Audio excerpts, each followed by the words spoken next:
Hello, everyone. Welcome back to our English Learning Podcast.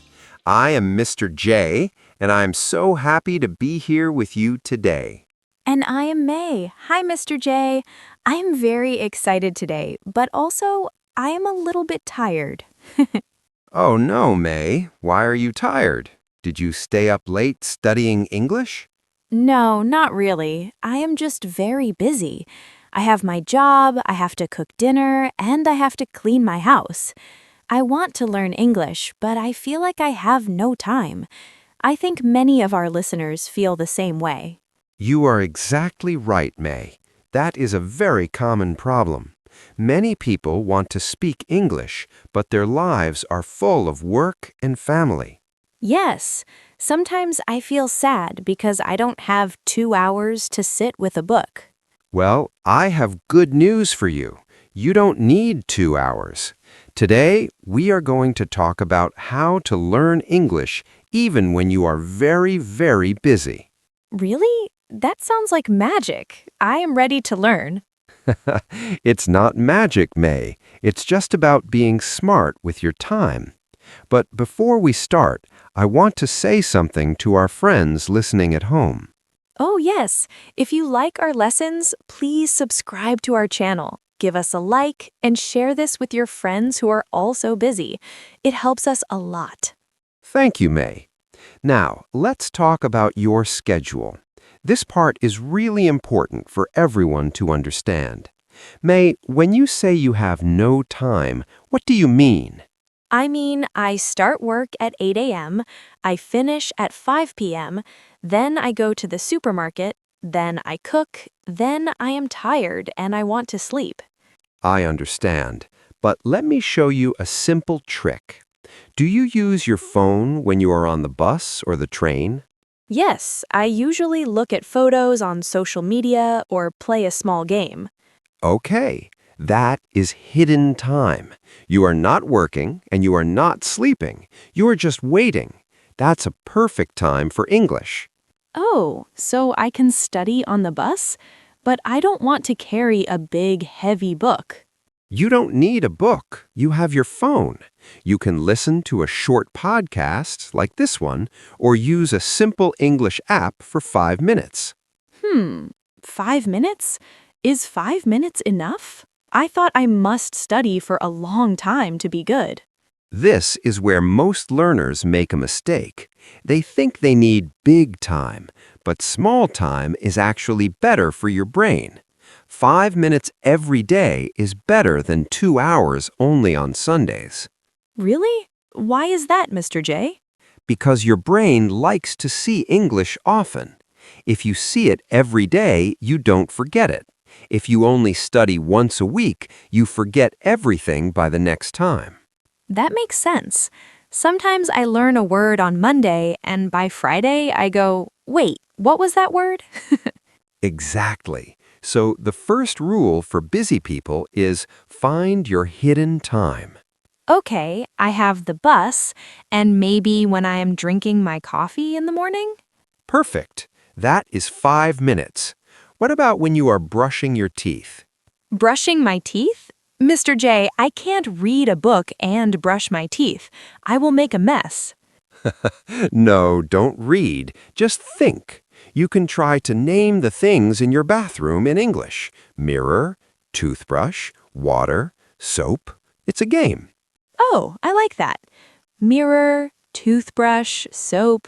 I can do that. I don't need a book for that. You see? You're learning, but you are not busy. You are just doing what you always do, but with English. This is very helpful. I'm starting to feel better already. I have much hidden time in my day. You're going to like this next part even more. We call it the multitasking rule. Multitasking? That is a big word. What does it mean? It means doing two things at the same time. For example, you said you cook dinner every night, right? Yes, I love to cook, but it takes 30 minutes. Okay, while your hands are busy cutting vegetables, your ears are free. You can listen to English songs or English stories. Oh, I can listen while I cook. I don't have to stay... Wait, I don't have to stay quiet. Perfect correction, May. Yes, you don't have to stay quiet. You can fill your house with English sounds. But Mr. J, what if I don't understand everything I hear? Sometimes the people on the radio speak very fast. That's okay. At your level, you don't need to understand every word. You're just training your ears to hear the music of the language. It's like exercise for your brain. Like a workout? I am going to have a very strong brain. You definitely will. The goal is to make English a part of your life, not a task on your list. I see. So English is like a friend that follows me everywhere.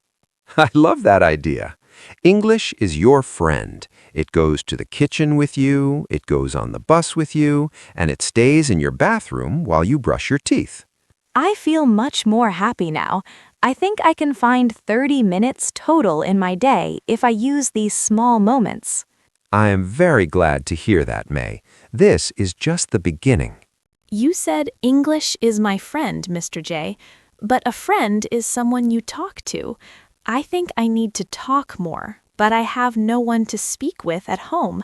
My cat does not speak English. Well, your cat is a very good listener, I am sure. But you are right. Speaking is the hardest part for busy people. Here is a simple trick you are going to like. It is called self-talk. Self-talk? Does that mean I talk to myself? Exactly. You don't need a partner to practice speaking. When you're alone in your kitchen or your car, just say what you are doing. For example, I am making tea. The water is hot. I am looking for a spoon. Oh, I do that in my head sometimes, but in my own language. So I should say it out loud in English? Yes, out loud is better. It helps your mouth get used to the sounds of English. This part is really important because it builds your confidence. Let me try. I am sit on the chair. I am talk to Mr. J. Almost perfect, May. Just remember the ing. You can say, I am sitting on the chair. I am talking to Mr. J. Ah, yes, I am sitting, I am talking. It is like a movie. I am the actor and I am saying my actions. That's a great way to think about it. You are the star of your own English movie. You can do this while you get dressed, while you walk to the park, or even while you wait for the microwave. I am waiting for my soup. The soup is cold. Now the soup is hot. It is very easy. It is, and you're using the grammar you already know. You don't need a teacher for that. But let me show you another trick for your house. Do you have any paper and a pen? Yes, I have many pens. I love pens. Good. You can make labels. Write the name of things on small pieces of paper. Door, window, fridge, mirror. Put the paper on the object.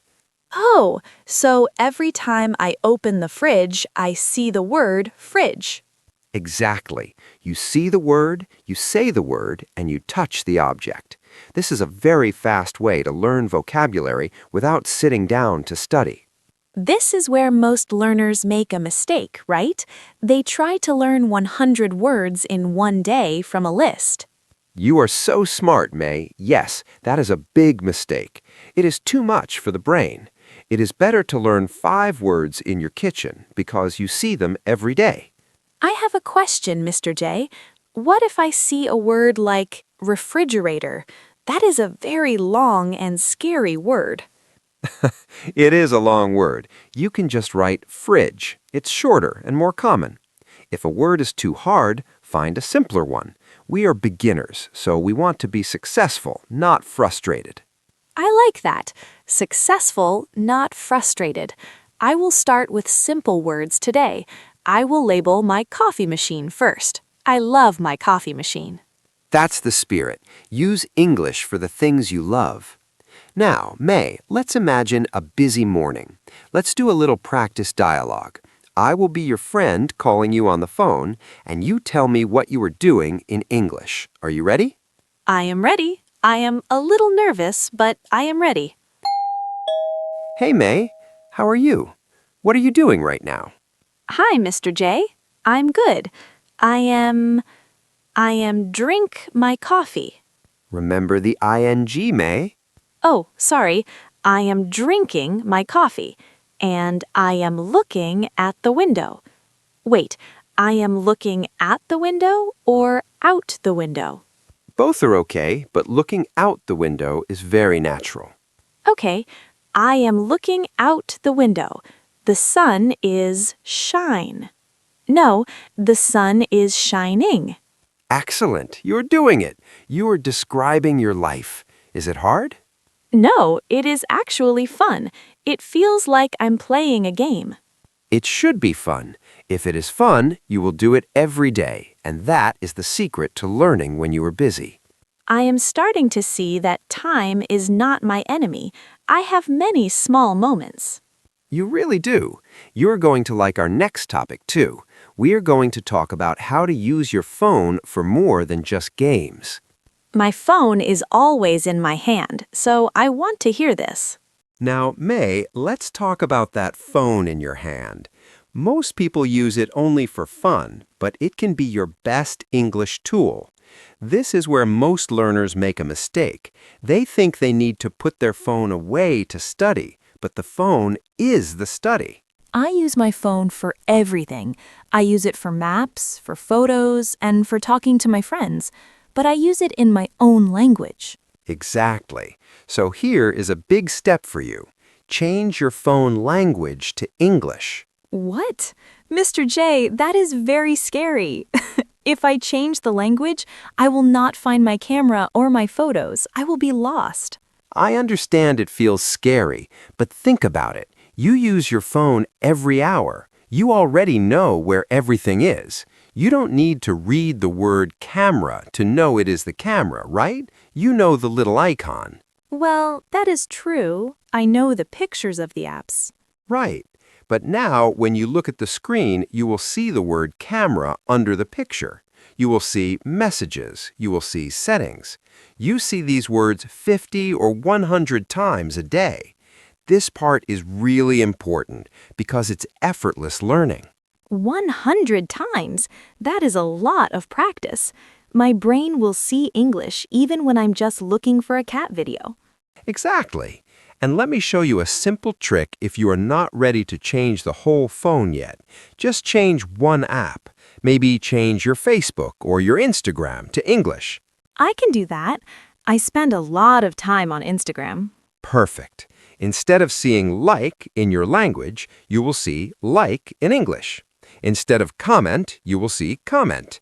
And instead of share, you will see share. Wait, Mr. J, those words are almost the same in my language. You're right. Many technology words are the same. But look at the captions. A caption is the short story or the text under a photo. Try to follow one English account about something you love. If you love cooking, follow an English chef. Read just one sentence from the caption every day. Add salt to the eggs. I can read that. It is short. Yes. And then here's the challenge. Write a comment. Just write something very simple, like, "This looks delicious," or "I love this photo." This looks delicious. That is only 3 words. I think I can do that without a dictionary. You just practiced writing, reading, and vocabulary in only 2 minutes. You're going to like this next idea, too. It's about dead time. Dead time? That sounds a bit scary, Mr. J. Is it about ghosts? No, no ghosts. Dead time is the time when you are waiting and doing nothing, like waiting for the elevator, waiting in line at the supermarket, or waiting for a friend who is late. Oh, I usually get angry when I have to wait. Don't get angry. Get English. Use those 2 or 3 minutes to open a vocabulary app or read one English news headline. So instead of being bored, I'm learning. I like that. But Mr. J, what about at night, when I am in bed and very, very tired? That is the best time for the review. Before you close your eyes, think of 3 things you did today, but say them in your head in English. I went to work. I ate pasta. I talked to Mr. J. I went to work. I ate pasta. I talked to Mr. J. That is very peaceful. It's like a song. It is. It helps your brain stay in English mode while you sleep. See, May, we talked about your whole day, from the morning bus to the nightly soup and even your phone settings. You have time for English because English is now part of your life. You were right, Mr. J.